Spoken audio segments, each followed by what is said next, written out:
The fundraiser nobody wanted to attend, Jesse Rodriguez, stood near the edge of the hotel ballroom. Holding a glass of champagne she had no intention of drinking. The crystal chandeliers above cast golden light across hundreds of people in expensive clothes, all pretending to care about hospital fundraising while really networking for their own benefit. Her feet ached in the borrowed heels, and her black dress felt too tight after a 12-hour shift that had ended only 2 hours ago. She was a doctor, not a socialite. Give her a trauma bay over a ballroom any day. Dr. Rodriguez, wonderful to see you here. A board member, whose name she could never remember, approached with a smile that didn't reach his eyes. We so appreciate our young doctors supporting these events. Jesse forced a smile. Happy to help, you know. My nephew is also in medicine, dermatology. Very successful practice, and Jesse took a step backward. Her standard escape moved from unwanted conversations and collided hard with someone behind her. Her champagne sloshed dangerously close to spilling, and strong hands caught her elbows, steadying her. Easy there. She turned to find herself looking up at a man with dark hair, gray eyes that held genuine amusement, in a slightly rumpled tuxedo that suggested he was as uncomfortable in formal wear as she was. He was handsome in an understated way, with the kind of face that got more interesting the longer you looked at it. "I'm so sorry," Jesse said, feeling her cheeks flush. "I was executing a tactical retreat from the guy talking about his nephew, the dermatologist." The stranger's mouth quirked into a smile. "I heard. I've been dodging him all night." The board member had already moved on to another victim, leaving them standing together in the crowded ballroom. Jessie found herself not wanting to walk away. "Jesse Rodriguez," she said, extending her hand. "Emergency room doctor and reluctant party attendee. Trevor Blackwood." His handshake was warm and firm. "Architect, and also extremely reluctant party attendee. My sister guilted me into coming. Something about family obligation and supporting the community. My hospital administrator guilted me into coming. Something about optics and team spirit." They shared a look of mutual understanding, and something sparked between them. Recognition, maybe? Or relief at finding another person who didn't belong in this glittering, superficial world. "The escape plan want to get out of here?" Trevor asked suddenly, his gray eyes holding hers with unexpected intensity. "There's a diner about 3 blocks away. Best pie in Seattle, open 24 hours, and absolutely zero chance of anyone trying to set us up with their nephews." Jessie should have said no. She didn't know this man. She had work tomorrow. She was tired, but something in his eyes made her want to say yes. Something honest and real in a room full of pretense. "I'll grab my coat." 15 minutes later. They were sliding into a worn vinyl booth at Murphy's Diner, rain pattering against the windows. The smell of coffee and bacon grease infinitely more appealing than the fancy catering they'd left behind. Jessie had kicked off her heels under the table, and Trevor had loosened his bow tie, letting it hang around his neck. "This is so much better," Jessie sighed, wrapping her hands around a mug of hot coffee. "I can actually breathe. Tell me about it." Trevor ordered 2 slices of apple pie without asking, somehow knowing she'd want some. "I hate those events. Everyone's performing, nobody's being real." "Exactly." Jessie leaned forward, animated now. "It's exhausting. I spend all day in the ER dealing with real things, life and death, people at their most vulnerable and honest. Then I have to put on a dress and make small talk about wine pairings. I spend all day designing buildings that are supposed to house people's lives and dreams," Trevor said. "Then I have to schmooze with clients who want their offices to look impressive but don't care if they're functional." They talked and talked. Hours passed without them noticing. Jessie told him about medical school, about choosing emergency medicine because she thrived in chaos, about losing her first patient and how it nearly broke her. Trevor told her about his failed engagement 3 years ago, about building walls around his heart, about designing his dream home and living in it alone. The rain-soaked walk at 3 in the morning, the diner was closing. They walked out into the rain, which had intensified into a proper Seattle downpour. Neither of them had an umbrella. Neither of them cared. "I should get home," Jessie said, but she didn't move toward the street to hail a cab. I have a shift in 5 hours. I should too, Trevor agreed, also not moving. I have a meeting at 8. They stood there on the sidewalk, rain soaking through their fancy clothes, looking at each other. The city was quiet around them, just the sound of rain and distant traffic. Trevor reached out and gently brushed a wet strand of hair away from Jessie's face. And she felt electricity shoot through her entire body from that one simple touch. "Can I see you again?" he asked, his voice low. "Not at a fundraiser. Somewhere real." "Yes," Jessie said without hesitation. "Definitely yes."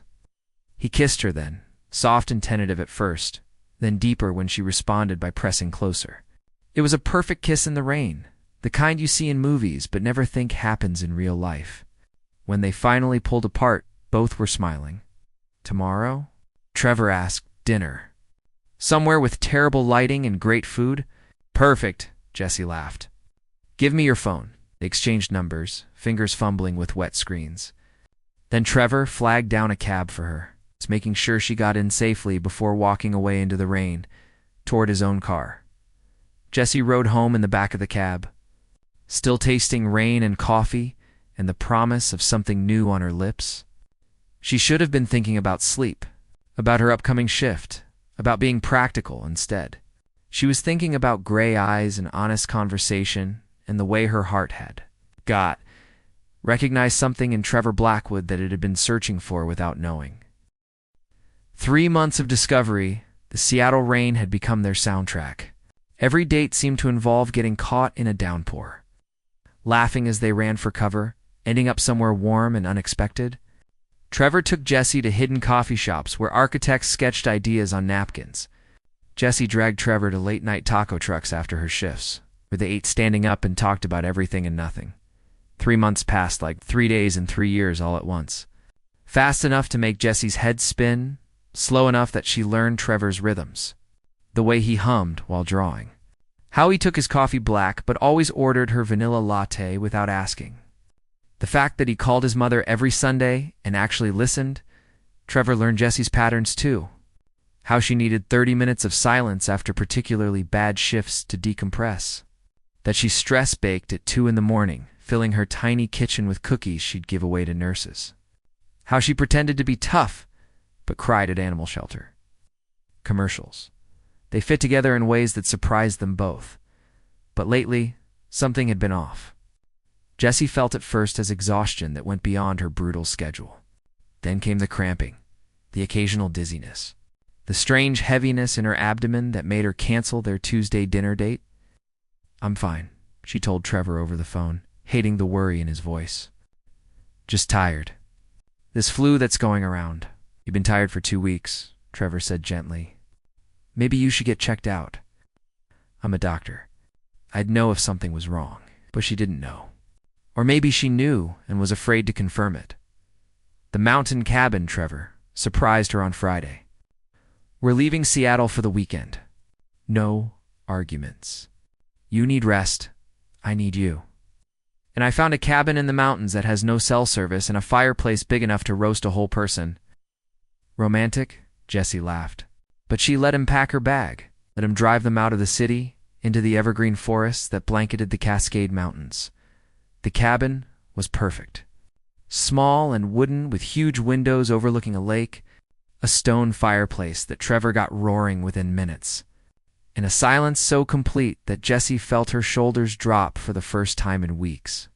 "This is exactly what I needed," she admitted, curling up on the couch with a blanket while Trevor made hot chocolate in the tiny kitchen.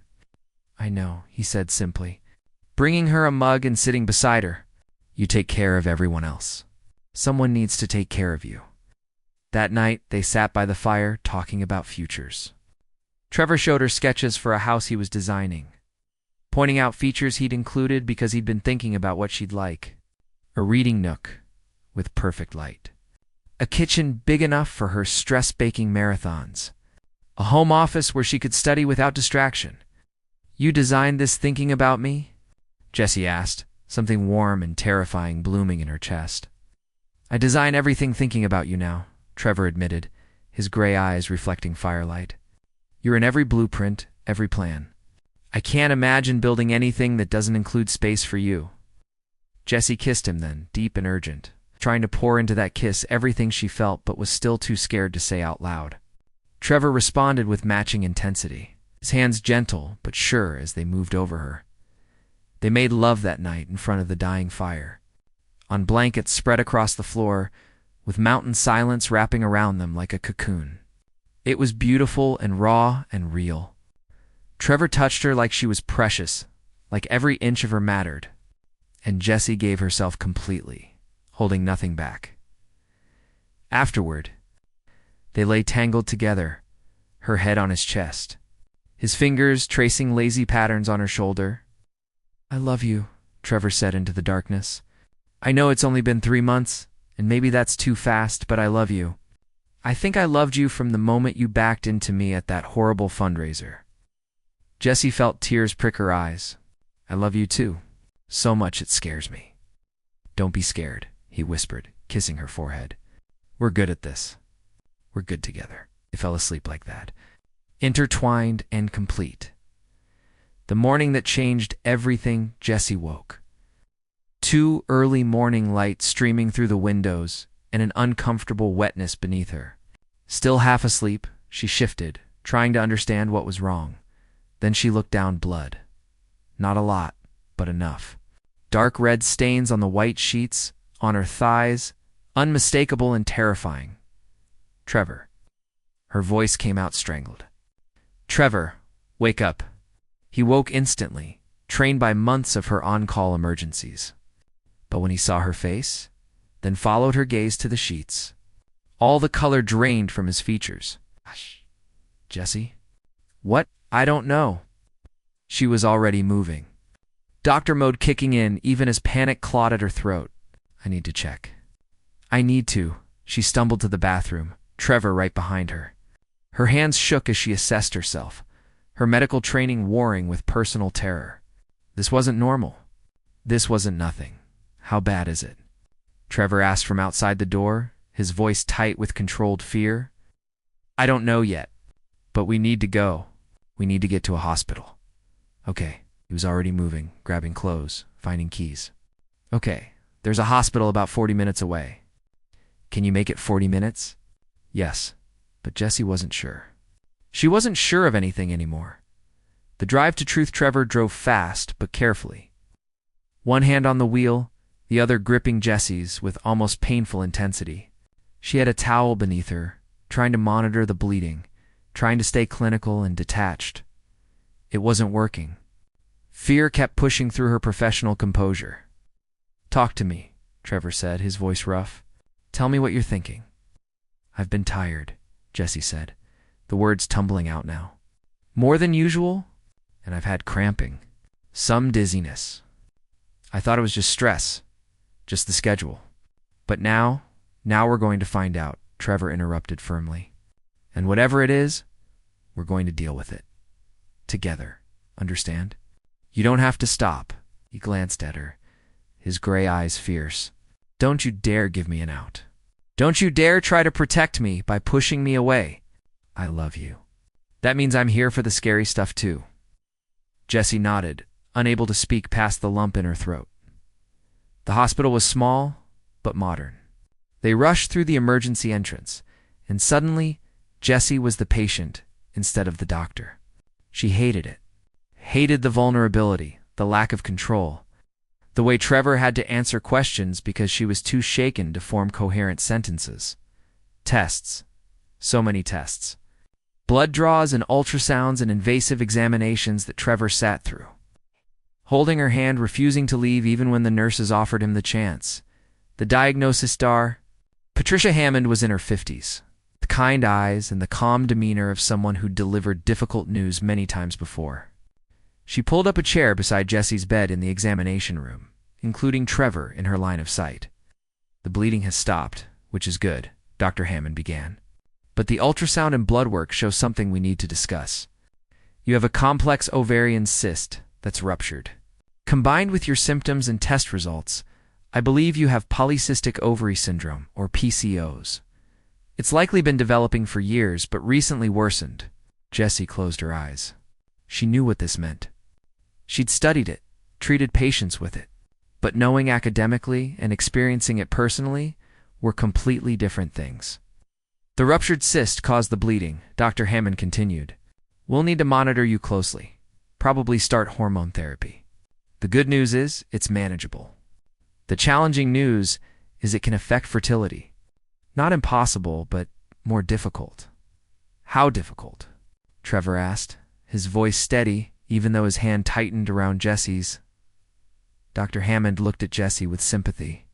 It varies. Some women with PCOS conceive naturally. Others need medical intervention. Some struggle significantly. I can't give you certainties, only possibilities. After Dr. Hammond left them alone, silence filled the small room. Jessie stared at the ceiling, tears sliding down her temples into her hair. She felt Trevor's thumb wiping them away, gentle and persistent. I understand if you want to leave, Jessie whispered. We've only been together 3 months. This is too much to ask anyone to stop talking. She looked at him, startled by the roughness in his voice. Trevor's eyes were wet, his jaw clenched with emotion. You think I'm leaving because your body has a medical condition? You think I only love you for your functioning reproductive system? He gave a harsh laugh that held no humor. Jessie, I don't care if we have kids or don't have kids. I care about you. Just you. But you should have a choice. I'm making my choice right now, Trevor interrupted. I choose you. Whatever that means, however that looks, I choose you. How can you be sure? He leaned forward, resting his forehead against hers, his hands framing her face. Because for 35 years, I was alone. I had everything on paper. Successful career, nice house, plenty of money, and I was empty. Then you backed into me in a ballroom, and suddenly everything made sense. You make sense? We make sense. Jessie sobbed, and Trevor climbed into the narrow hospital bed with her, careful of her foreline, wrapping her in his arms while she broke apart, scared she admitted against his chest. Me too, but being scared together is better than being safe alone. They stayed like that for a long time, holding each other while the mountain hospital hummed around them and the future shifted into something uncertain, but somehow still hopeful. Because they had each other, and maybe, just maybe, that was enough. The hospital room proposal, they kept Jessie overnight for observation. Trevor never left. He slept in the uncomfortable chair beside her bed, holding her hand even in sleep. When she woke at 3 a.m. from a pain medication-induced nightmare, he was already awake, smoothing her hair back. Murmuring reassurances. You don't have to stay, Jessie said for the 10th time. Stop trying to get rid of me, Trevor replied. His voice warmed despite the exhaustion in his face. I'm like a stray cat. You fed me once, now I'm yours forever. That made her laugh, which made her wince from the lingering soreness. Trevor's expression immediately shifted to concern, but she waved him off. I'm okay. Really? The pain is manageable, Jessie. He pulled his chair closer to the bed, both hands wrapping around hers now. I need to say something, and I need you to just listen. Can you do that? She nodded, suddenly nervous about the intensity in his gray eyes. Last night, when I saw that blood, when I thought something might be seriously wrong, my whole world stopped. Not because of what it might mean for some hypothetical future, but because I couldn't imagine my life without you in it. He took a shaky breath. I've spent 3 years building walls around my heart, keeping people at a distance, telling myself I was better off alone. Trevor, you promised to listen, he reminded her gently. The truth is, I was dead inside before I met you, going through motions, building beautiful structures while living in an empty shell, and then you crashed into my life literally and woke me up. Jessie felt tears gathering again. She seemed to cry constantly now, her emotions too big to contain. I don't have a ring, Trevor continued, reaching into his pocket and pulling out something small. But I have this. He opened his palm to reveal a simple piece of paper, folded into an origami crane. Jessie recognized it from the cabin, where Trevor had been teaching her the art of paper folding during a quiet afternoon. This crane is made from the sketch where I first drew you into my blueprints. The house I'm designing. Our house, if you'll have it. If you'll have me. Are you marry me? Trevor said simply. not because of what happened, not out of obligation or pity or misplaced nobility. Marry me because I love you more than I knew it was possible to love someone. Marry me because you make terrible jokes during horror movies, because you cry at shelter commercials, because you're brilliant and compassionate and real. He pressed the paper crane into her hand, closing her fingers around it. Marry me because when I imagine my future, every single version includes you. With kids, without kids, whatever comes. You're the constant.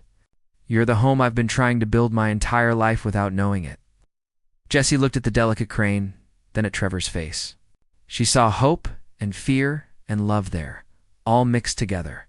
She saw her future reflected in his eyes, uncertain but unafraid. Yes, she whispered. Yes, I'll marry you. Trevor's face transformed, joy breaking through like sunrise. He kissed her carefully, mindful of her for and her pain, but pouring everything he felt into that gentle touch. I'm going to buy you the most ridiculous ring, he promised against her lips. Something completely over the top. I want something simple, Jessie countered, holding up the crane. Something like this. Real and meaningful. Then that's what you'll get. 6 months later, the wedding was small. Just 30 people in Trevor's backyard on a surprisingly sunny Seattle afternoon in May. No fancy ballroom, no elaborate decorations. Just string lights, wildflowers, and people who actually mattered. Jessie wore a simple white dress she'd found in a vintage shop. Trevor wore a suit, but no tie, his hair slightly messy from the breeze. When Jessie walked down the makeshift aisle, his eyes filled with tears. The ceremony was short. They'd written their own vows. I promise to back into you at every metaphorical fundraiser, Jessie said, making everyone laugh. To choose you every single day, in the easy moments and the hard ones. To build a life with you that's real and messy and beautiful, to be your home wherever we are. Trevor's voice shook when he spoke. I promise to always make you coffee the way you like it, to hold you when you're scared, to celebrate your victories and catch you when you fall, to build our future together, one choice at a time, to love you exactly as you are, through whatever comes. When they kissed as husband and wife, their friends cheered. Jessie's hands were shaking, but Trevor's were steady as he held her face. Kissing her like they were the only two people in the world, the reality of after marriage. Didn't fix Jessie's PCOS. There were still hard days when the hormones made her feel crazy. Still appointments with fertility specialists, who gave them statistics and options and carefully neutral expressions. Still nights when Jessie cried about the unfairness of it all. Trevor held her without trying to fix what couldn't be fixed. But there were good days too. Many more good days than bad. Like the morning Trevor woke her up with breakfast in bed and blueprints spread across the comforter, showing her the final plans for their house. Look, I added a room here. It could be a nursery, or an art studio, or a library. Whatever we need it to be. You're not giving up on the baby thing? Jessie asked carefully. I'm not giving up on anything, Trevor replied. But I'm also not making our happiness contingent on one specific outcome. If we have kids, amazing. If we don't, we'll fill our lives with other amazing things. Maybe we adopt. Maybe we foster. Maybe we become the cool aunt and uncle who spoil other people's kids. Maybe we travel the world. Who knows? How are you so okay with the uncertainty? Trevor set the blueprints aside and pulled her into his lap. Because I'm certain about you. That's enough. The morning test tape months into their marriage, Jessie woke up feeling nauseous. She blamed the sushi from the night before, but Trevor looked at her with careful hope in his eyes. Do you want to take a test? He asked quietly. I don't know. I don't want to get our hopes up again. They'd taken tests before. All negative. Each one a tiny heartbreak they'd learned to absorb and move past. Okay, Trevor said easily. Then we won't want pancakes? But Jessie couldn't stop thinking about it. By that afternoon, she'd stopped at a pharmacy on her way home from the hospital. She stared at the box in her bathroom for 20 minutes before finally working up the courage to open it. When the test showed 2 lines, Jessie stared at it in disbelief. Then she took another test. then a third. All positive, she found Trevor in his home office, sketching. He looked up when she appeared in the doorway, and whatever he saw on her face made him drop his pencil. "Jessie." She held up the tests, unable to speak. Trevor crossed the room in 2 strides, taking the tests with shaking hands, looking from them to her face and back again. "Is this real?" he whispered. "Are you?" "I'm pregnant," Jessie said, and then she was laughing and crying at the same time. "I don't know how. The doctor said it would be difficult, but I'm pregnant." Trevor picked her up and spun her around, both of them laughing like children. Then he set her down carefully, immediately worried. "Should I have done that? Is spinning okay?"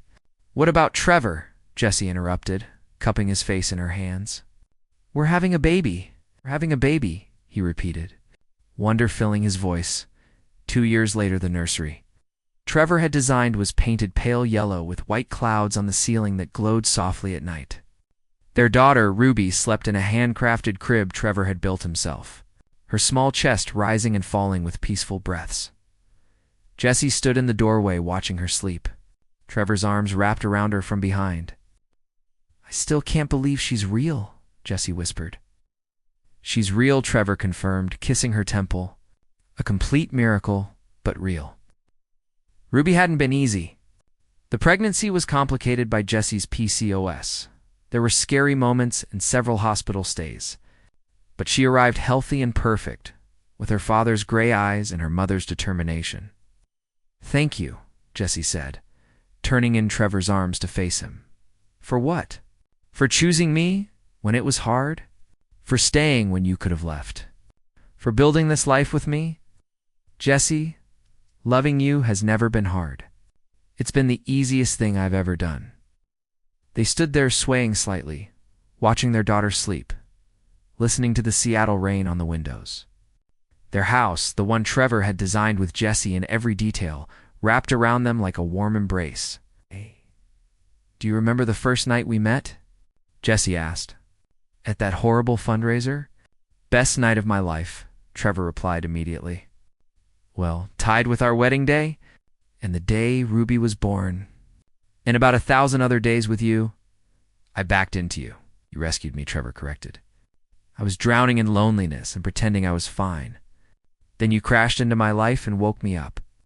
Jessie smiled against his chest. "We rescued each other," Trevor agreed softly. "We did."